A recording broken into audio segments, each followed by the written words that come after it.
Return to sender. Another bouquet of flowers showed up today. That's the third this week. They're beautiful flowers, they really are. Roses and lilies, bursts of color in baby's breath. Lovely arrangements that would make anyone happy to receive. Yet, every time they arrive, I can't help but feel a stab of fear. I guess I should explain. This all started back in college, when I started dating this guy. We'll call him Mike. He was a nice enough guy, we just weren't really compatible. I don't know, it didn't work out, for the same reason a lot of things in college don't work out, and I never would have given it a second thought, or even really remember him at all if it weren't for the flowers. The first bouquet showed up the week after our last date, after I'd texted him to say, "This isn't working out." They were vibrant blue chrysanthemums and white roses, and they came with no note or explanation. They immediately appeared on the welcome mat in front of my apartment door. I waited for him to try and follow up, to get back together with me, but he never did. I even texted him to thank him for the flowers, and he insisted he didn't send them. But of course he'd say that. But then, in a few weeks, another bouquet arrived, and then another one. And the week after that, a third. And pretty soon, the flowers were coming every week. When I moved out of my apartment, they were waiting for me at my new address. When I got a job in a different state, they arrived at my workplace, placed cheerfully on my desk. I called and texted Mike, trying to get him to stop, but I kept getting a message failed or this number had been disconnected. I guess he changed his number. Maybe he didn't want me calling to harass him. The flowers kept coming, and I started to get creeped out. How did he know where I lived? How did he keep finding me? I changed my phone number. I moved. I became meticulous about hiding my identity online. I called the florists and begged them to put me on a no-delivery list. I even called the police and tried to file a report that I was being stalked. Let me tell you, trying to get the police to do something about a guy delivering you flowers? Not an easy task. But nothing I did could keep the flowers from coming. They just kept showing up every week, and then twice a week, for nearly 3 years now. No matter where I live or where I work, somehow the flowers just keep coming. Which brings us to today, and the newest bouquet. Usually, when I get them, I'm exasperated or a little uneasy or just plain mad. But lately, I've been getting more and more scared.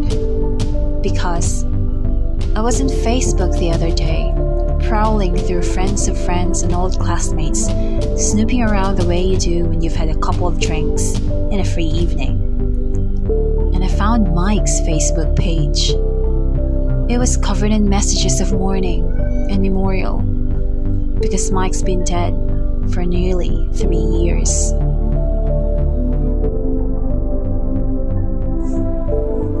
Advice from a friend. 7 p.m. Friday, at the bar.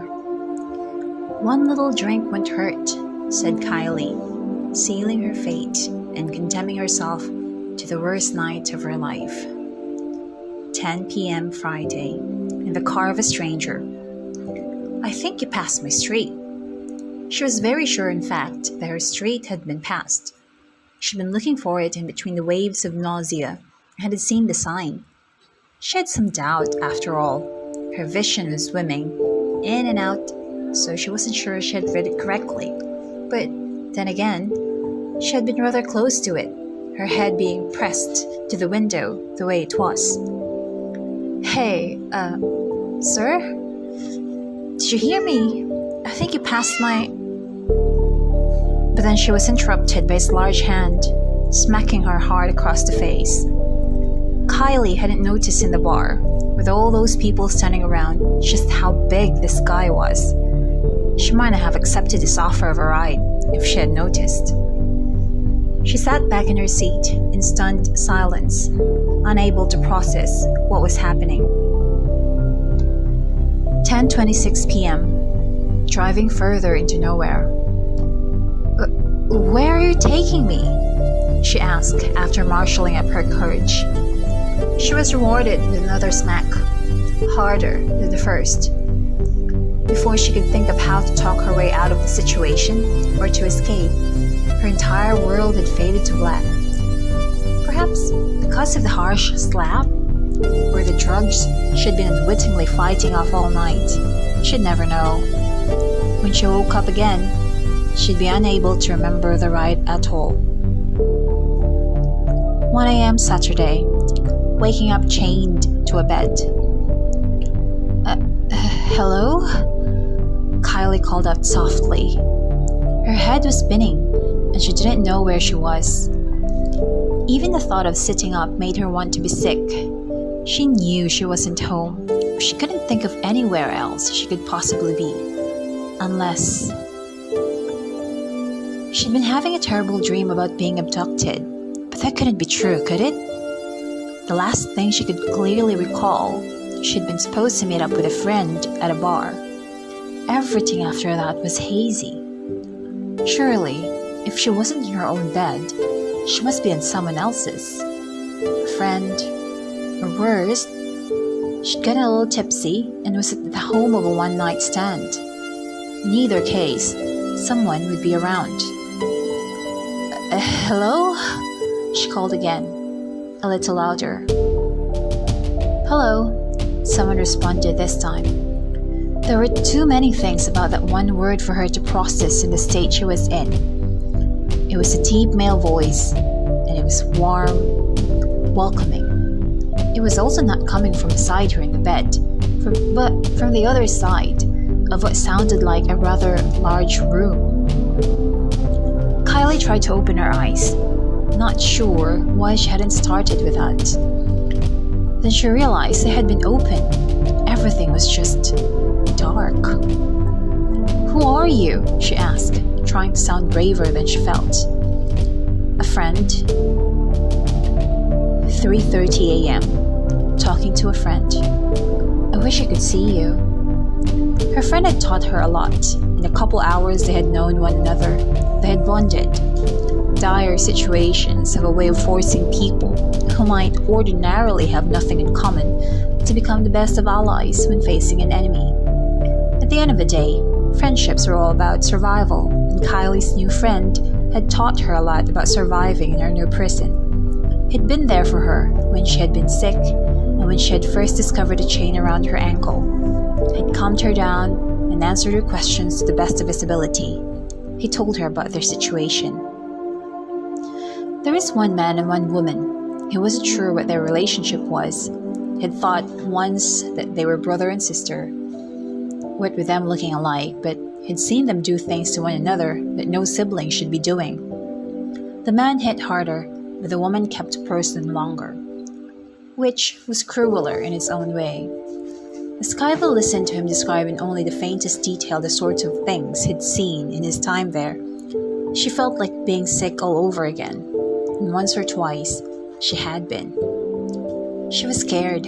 She'd never been a tough person, and judging from her friend's assessment of the situation, she didn't think that she'd last very long at all. All things considered, she wasn't sure that she'd want to. Dying would be preferable to her. She didn't want to linger during years of torture like her new friend must have. Seeing others come and go, he sounded weak, tired, and in great pain. She never wanted that to be her. The one small thing she would have asked was that she could see her new friend's face. With all the discussion, she felt like she knew him, that she'd rather his face be the last one she saw than the face of her captor. Her eyes had adjusted to the dark somewhat, and she was now sitting on the bed, facing the direction his voice came from. But even squinting, she could see no more than a vaguely human-like shape in the dark. Maybe someday you will, he answered sadly. 4. In the dark. How long do we have? She asked. It varies, he said. but usually you don't come until morning. 5, not long before sunrise. I have to ask, is there any way out? Kylie had dreaded asking this question because she had a feeling she would not like the answer. If there was a way out, surely he'd have taken it. Silence greeted her. "Hello," she called out. "You could try to fight, but..." His voice trailed off. "But what?" she asked. Instead of answering that, he replied with, "Let me give you a piece of advice. If you fight, do it now, when they come for you." His voice sounded very tired then. If not, you'll be waiting a long time. For as weak as you feel now, you're not likely to get any stronger. Not here. 6:30 a.m. Waiting. In her hand, she held a key. It was a spare key to her friend's apartment, and it hadn't been on her key ring yet. If it had been, it would be in her purse, wherever that creep had taken it. Luckily, he hadn't checked her pockets before chaining her to the filthy bed. It made for a poor weapon, but it was sharp at the end and was better than nothing. She'd take her friend's advice. To capture said keys on them at all times.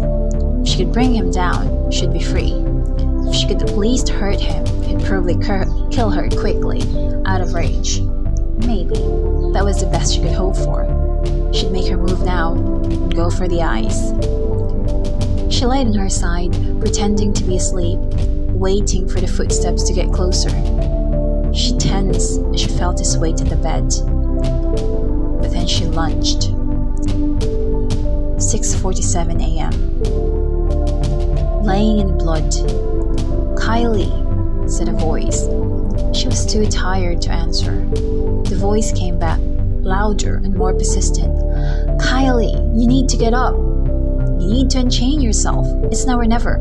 You took down the bigger one, but if his woman comes down here before you've moved, you're not strong enough to fight again. Get up, Kylie." She had won the fight, but only barely.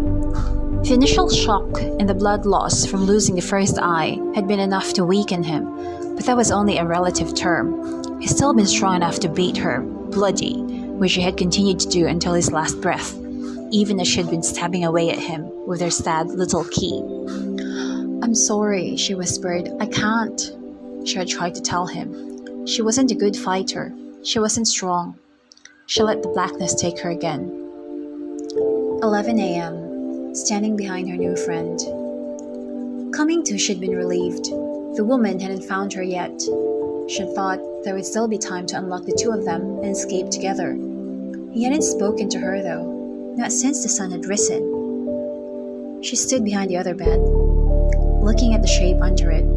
"I'm going to get you out, okay?"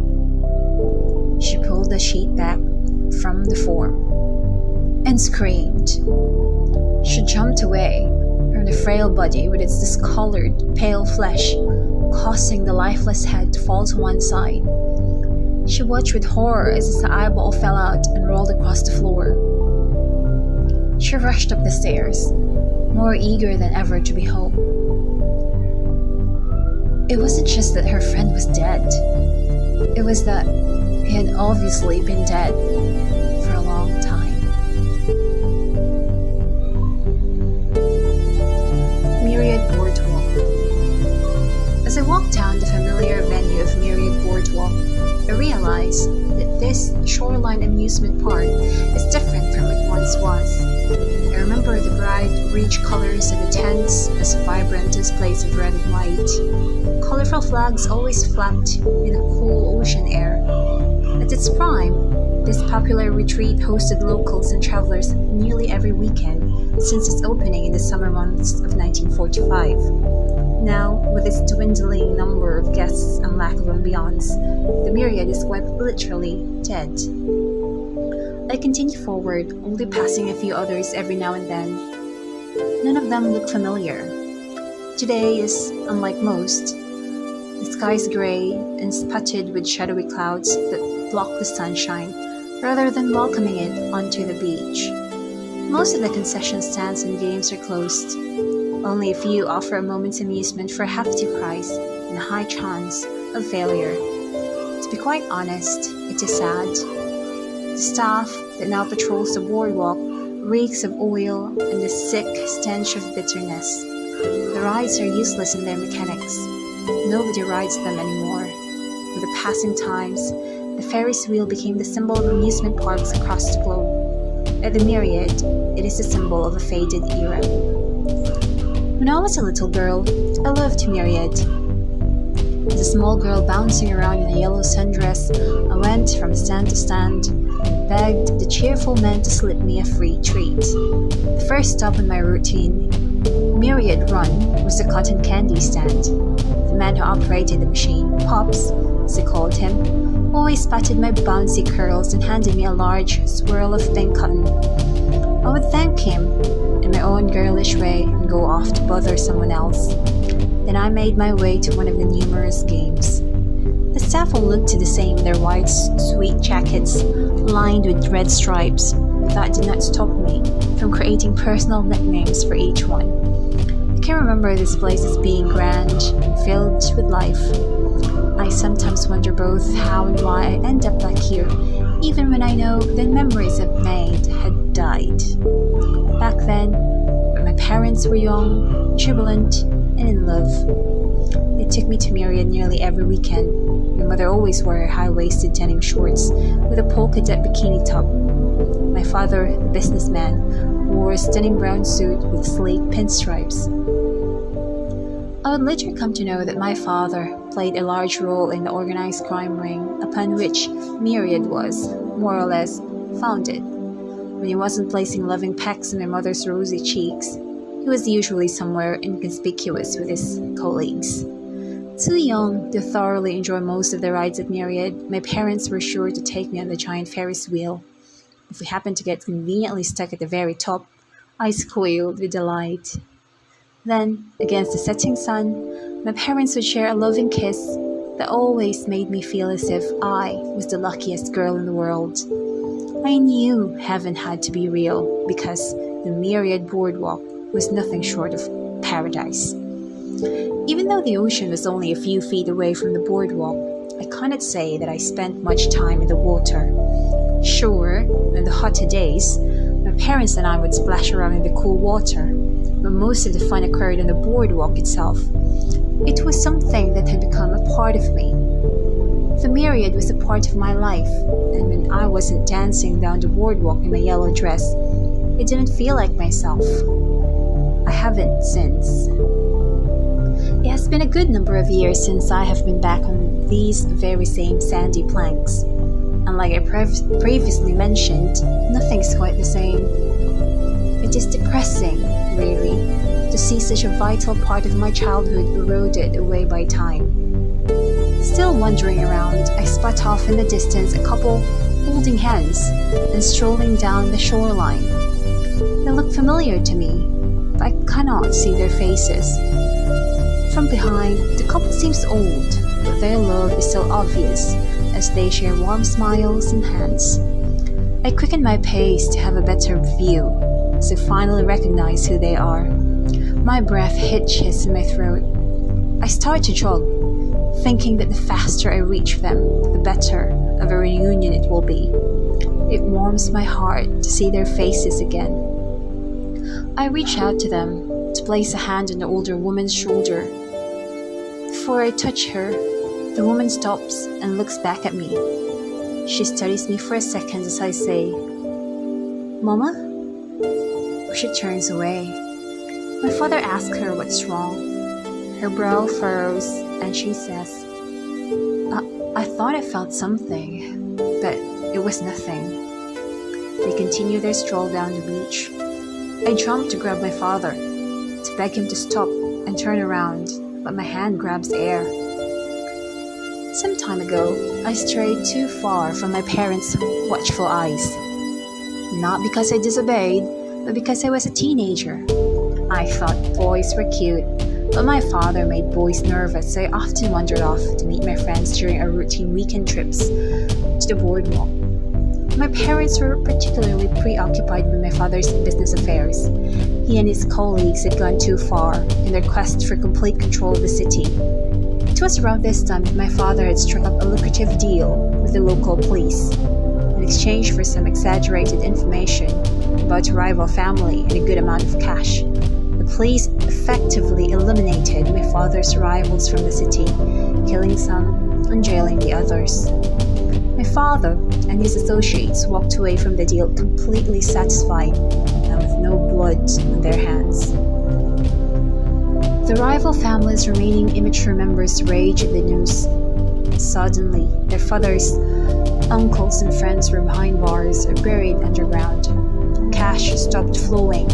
Instead, it was rerouted into the pockets of my father's fine tailored suits. The struggling rival gang formulated a plan for retaliation, ensuring it would be painful, effective, and yet extremely personal. They decided on a course of action.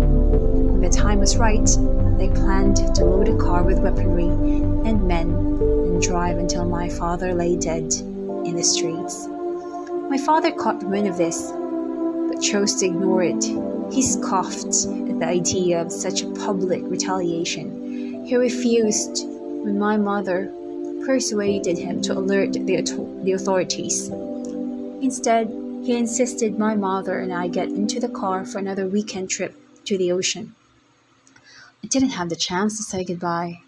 What my father's source failed to tell him, because the source was a rat, was the intended target was not my father or his friends. It was me. On a warm, sunny afternoon, I stopped believing the myriad boardwalk was heaven. I died with a pink swirl of cotton candy in my hand. For now, I aimlessly wander here, stuck in this wasteland of memories, transparently observing life from the other side.